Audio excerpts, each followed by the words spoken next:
कि बहुत ही निंदनीय है। ये पूरी तरह से इसका कंडेम करते हैं। ये सत्ता का नशा, ये घमंड, ये गुरूर, ये सब सर चढ़ के ऊपर बोल रहे हैं। ये इनके मन के अंदर बस गया है। ये गुंडागिरी, ये दादागिरी, ये दिखाना इनकी आदत बन गई है, क्योंकि इनको पता है कि इनका कोई क्या कर लेगा। सत्ता में बैठे हुए कोई हमारा कुछ नहीं कर सकता, अभी हमको छुड़ा दिया जाएगा। कितनी घिनौनी बात है कि ये एक रमेश म्हात्रे नाम का ये कॉर्पोरेटर शिवसेना का अपने कुछ गुंडों को लेकर जाता है एक अस्पताल के अंदर, हॉस्पिटल, वहां पे डॉक्टरों को मारता है। अरे महिला डॉक्टर को मार रहा है, महिला नर्सों के ऊपर मार रहा है, मोबाइलों के ऊपर मार रहे हैं। किसने अधिकार दिया इनको इस तरह से जाके गुंडागर्दी करने का? हाँ, अगर आपको कोई इशू था तो आप जाते पुलिस स्टेशन में केस फाइल करते।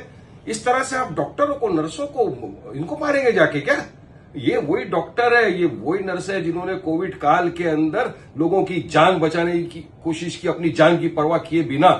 आप एक डॉक्टर जैसे नोबल प्रोफेशन वाले को जाके इस तरह मारते हो, और आप में बेशर्मी की हद पार कर दी। उसके बाद आप बैठते हो टीवी के ऊपर, इंटरव्यू दे रहे हो बैठ के, आपके चेहरे के ऊपर जरा मलाल नहीं। अरे हम तो चाहेंगे सरकार क्या कर रही है, देखिए ट्विटर गेम खेलने से कुछ नहीं होने वाला है कि हमने ये कर दिया कर। अरे इनको फौरी तौर से एफआईआर करके अरेस्ट करना चाहिए। इनको, इनके गुंडों को अरेस्ट करके सलाखों के पीछे डालना चाहिए। हाँ, और अब क्या होगा? ये तो बाहर बैठे हुए हैं आराम से, कब अरेस्ट किया जाएगा पता नहीं। अरे ये एक कॉर्पोरेटर है, इनको अधिकार नहीं है कि इस जवाबदारी की सीट के ऊपर बैठना। सोचिए डॉक्टरों के साथ इस तरह की हरकत कर रहे हैं ये लोग, आम नागरिक के साथ क्या करते होंगे ये हरकत? तो हम तो चाहते हैं कि सरकार फौरी तौर से एफआईआर किया है, हम सुन रहे हैं एफआईआर हो रहा है, कार्रवाई चल रही है। एफआईआर क्या करके इनको अरेस्ट करके जेल में डाल दिए ना। अब सोचो इनकी जगह कोई मुसलमान कॉर्पोरेट होता ना तो अब तक तो उसके घर पे बुलडोजर चल जाता। अब क्या बुलडोजर में डीजल खत्म हो गया है क्या? बहुत गलत चीज उन्होंने की है, उसको जेल में डालना चाहिए। उसी के साथ ये रास्ते पे उसको पकड़ के लोगों के सामने उसको वहां पे पुलिस स्टेशन तक लेके जाके जेल में डालने की जरूरत है, क्योंकि एक तो उसने महिला डॉक्टर्स को मारा, नर्सेस को मारा, उसी के साथ एक जो डॉक्टर है वो सीरियस भी है। उसी के साथ वहां पे एक डॉक्टर को फोन करके लो लेवल पे जाके वहां पे भाषा का इस्तेमाल वहां पे किया है। ये सत्ता में है तो हीरो बन गए क्या? ये तो विलन है, विलन ही रहेंगे।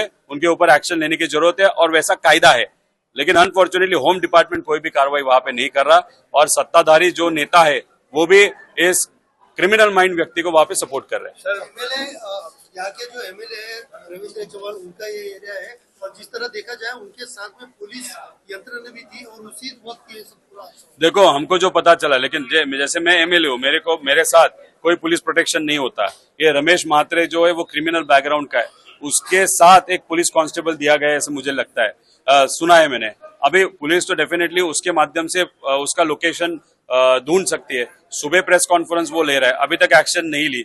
रविंद्र चौहान ये प्रदेश जो भाजपा के प्रदेश अध्यक्ष है, उनके कॉन्स्टिट्यूंसी में इंसिडेंस होता है, न होम डिपार्टमेंट इसकी दखल लेता है, न खुद वो यहाँ पे आके इस नर्सेस को और डॉक्टर्स को वहां पे सपोर्ट करता है। तो ये बहुत गलत चीज है। तो ये जो राजनीति की जा रही है, ये बहुत गंदी राजनीति है, जिसके कारण जो कॉमन मैन है उसको यहाँ पे तकलीफ हो रहा है। डीसीपी को आपने बात की? डीसीपी से बात हुआ, उनको हमने बोला कि आज शाम तक अगर आपने इस रमेश म्हात्रे को जेल में नहीं डाला तो कल बहुत बड़ा आंदोलन हम सब यहाँ पे खड़ा करेंगे।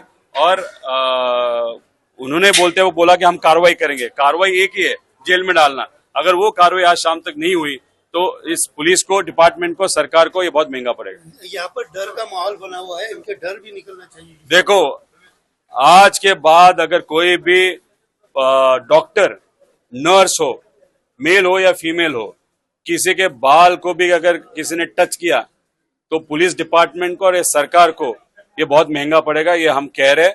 इसलिए पुलिस डिपार्टमेंट की जिम्मेदारी, कोई भी नर्सेस को या डॉक्टर को कोई भी यहाँ पे तकलीफ न दे।